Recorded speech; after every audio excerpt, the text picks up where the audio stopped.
We are here at the 65th annual ACMA convention, and I'm joined right now with Shradha Marwah, who's the outgoing president, and Vinnie Mehta, who's the director general. Thank you so much for speaking to Automotive Freshers. The theme of this convention is a very topical subject.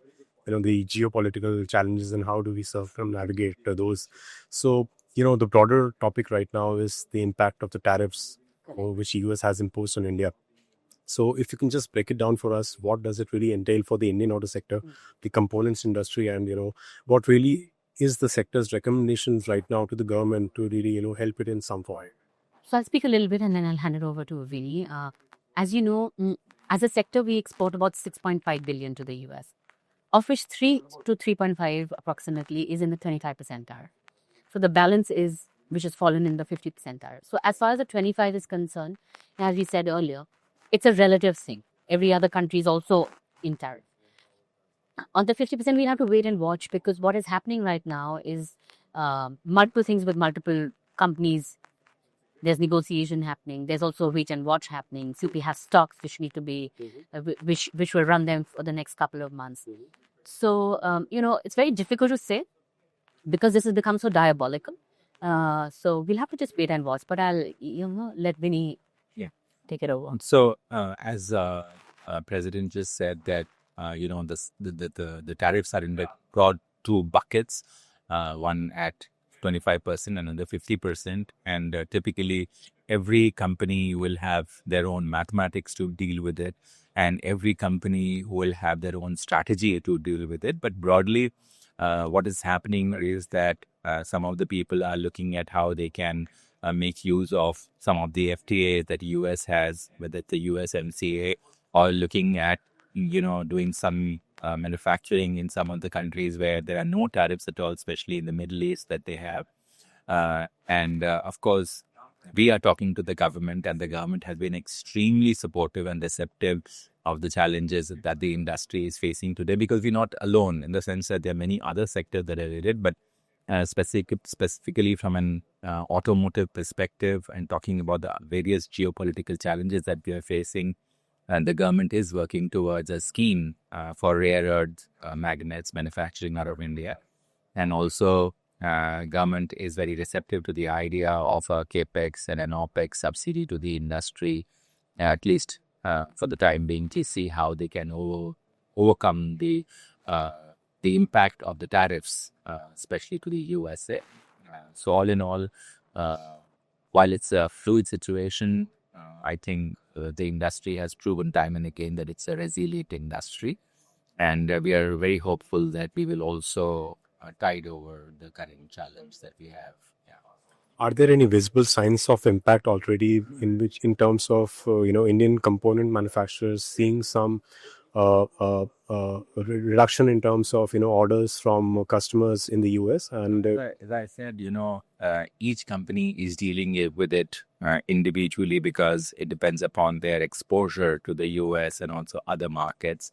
And the first quarter, and that is April, May, June of this fiscal year, we have seen no dip in export to the US compared to the previous year. But having said that, it's not that the challenge is not there, because the challenge probably will be more pronounced in the months of July, August, and in September.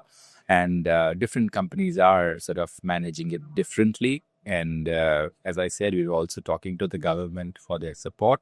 So next question, does this also create an opportunity for the industry to gain some more exposure outside of the US market? I mean, do you see that also as a blessing in disguise at this point in time?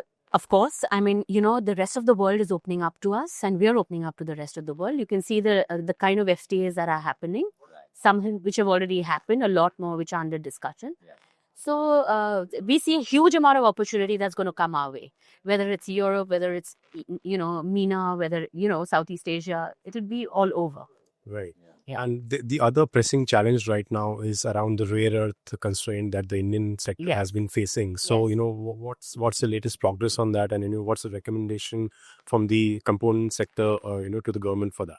So I alluded in the beginning that the government is actually working on a scheme for rare earth manufacturing in the country, and hopefully it should be announced sooner rather than later. And that would create a lot of competence in local manufacturing and also de-risk the value chain. So that is what the government is working about. That is the right way to go about it. Right.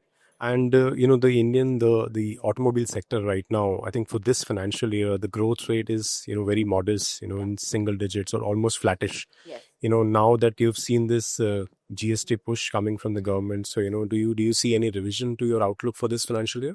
So, first of all, let me tell you that, as an industry, we don't get very perturbed with, blips, and we look at a long-term trajectory. I keep saying this because on a long-term basis, our CAGR is good. Okay. And it will be good. Why? Because of car penetration per thousand is all vehicle level. Very, very, or vehicle level is very low. So it's only upwards. All OEs are investing in capacity as we speak.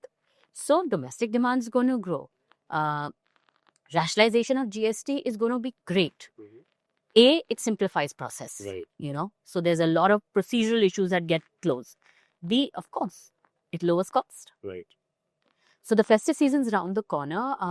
I think it's going to be very good for how much is it going to translate into that value?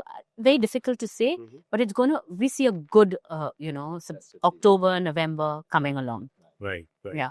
Now, as you hand over the baton to the next president, so if you can just recap your tenure as the ACMA president, and also, what things you would want the ACMA movie. Yeah.